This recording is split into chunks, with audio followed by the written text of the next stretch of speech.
Body देखिए। अच्छा। ये ताकतें आपको ये बता रही है हाँ। कि केंद्र सरकार के पास उतनी लाठियां नहीं है जितनी शरीर हमारी मजबूत है। क्या बात करें, चारों तरफ पुलिस लटका कर रखी है। पुलिस अरे पुलिस हिलेंगे तो लाठी चलेगी। अरे पुलिस चाहे पुलिसिया कानून जितना केंद्र सरकार लगा ले, हाँ। उनके पास लाठी और गोली कम पड़ जाएगी, लेकिन हमारे पास चंद्रशेखर आजाद के पास उतने सिपाही हैं, उनकी गोलियां कम पड़ जाएगी, लेकिन हमारे सीने पीछे नहीं। सारा प्रोपेगेंडा और सारा चाल ये खेला हुआ केंद्र सरकार का है। चीफ जस्टिस ऑफ इंडिया को अपने अंडर में कर करके ये फैसला दिलवा करके और ये साबित करना चाहते हैं कि हमारा फैसला नहीं है, ये सुप्रीम कोर्ट का फैसला है, जबकि ये सारी कहानी जो रची गई है वो सारा का सारा रचना केंद्र सरकार ने रचा।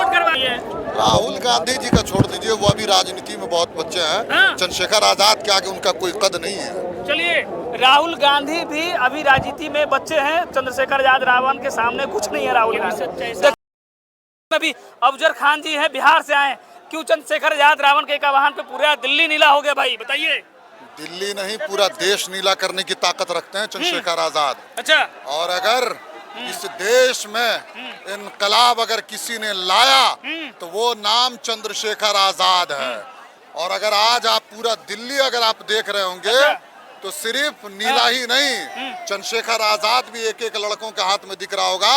और ये बॉडी देखिए। अच्छा। ये ताकतें आपको ये बता रही है कि केंद्र सरकार के पास उतनी लाठियां नहीं है जितनी शरीर हमारी मजबूत है। क्या बात करें, चारों तरफ पुलिस लटका कर रखी है। पुलिस अरे पुलिस हिलेंगे तो लाठी चलेगी। अरे पुलिस चाहे पुलिसिया कानून जितना केंद्र सरकार लगा ले, उनके पास लाठी और गोली कम पड़ जाएगी, लेकिन हमारे पास चंद्रशेखर आजाद के पास उतने सिपाही हैं, उनकी गोलियां कम पड़ जाएगी, लेकिन हमारे सीने पीछे नहीं। गोली खाएंगे सीने पर। एकदम बिल्कुल। अगर इस देश में हक के लिए लड़ना पड़े, अगर इस देश में अपने अधिकार के लिए लड़ना पड़े, तो गोली क्या तोप से भी लड़ने के लिए तैयार है। केंद्र सरकार अपने तोप को मंगवा करके रखते हैं। चलिए, जिस तरह से प्रधानमंत्री मोदी जी भी कह रहे थे कि अब जो आरक्षण पे हमने बयान दिया, वो तो कह रहे कि इसमें क्रीमी लेयर की जो बात कही 10% आरक्षण, चंद्रशेखर आजाद कह रहे हैं कि 10% आरक्षण उन तबके लोगों को भी मिलना चाहिए।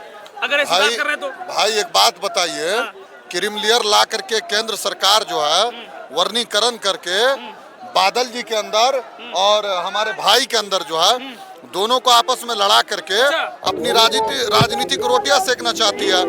केंद्र सरकार के ऊपर जो 2024 के चुनाव में जो आरोप लगा, दलित विरोधी, अनुसूचित जाति जनजाति विरोधी का जो आरोप लगा, उस आरोप को ये साबित करने के लिए चीफ जस्टिस ऑफ इंडिया से एक फैसला सुनवाती है और उस पर ये केंद्र सरकार कहती है कि हम वर्गीकरण को जो है नहीं होने देंगे, इसके खिलाफ बिल लाएंगे वर्गीकरण के खिलाफ, जो सुप्रीम कोर्ट ने पास किया है। उससे ये दिखाना चाहती है कि हम आपके हितैषी हैं, लेकिन सारा प्रोपेगेंडा और सारा चाल ये खेला हुआ केंद्र सरकार का है।